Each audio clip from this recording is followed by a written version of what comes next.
we need to be heart and soul with our forces, okay? We need to be heart and soul with our defense forces. We need to be heart and soul with the country. We are, after all, Indians. And Project Sindoor, as the name signifies, it is only being aptly named after the massacre of especially young couples, isn't it?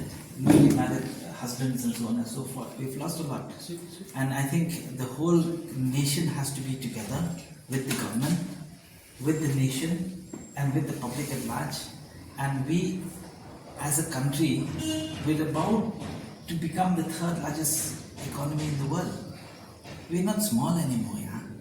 Where's Pakistan? Pakistan is nowhere to be. So why can't we stand together? And we have to fight. We have to fight. We have to show the world that we are also standing our ground. And we should not be bullied.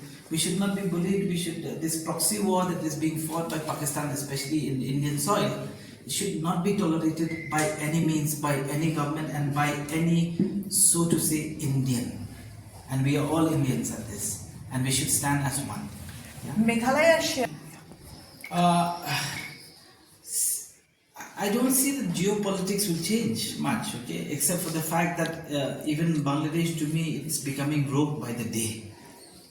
So if we have a rogue country which does not have a proper mechanism of governance, they will make all sorts of loose statements.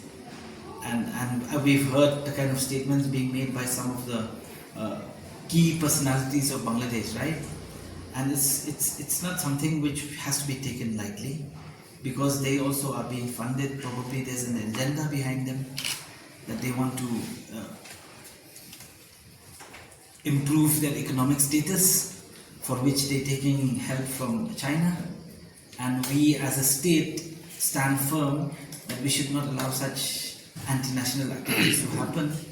And no matter what kind of statements that they make, we should not take it lightly. And Meghalaya has to strengthen its borders, definitely. I think the BSF is taking care of that.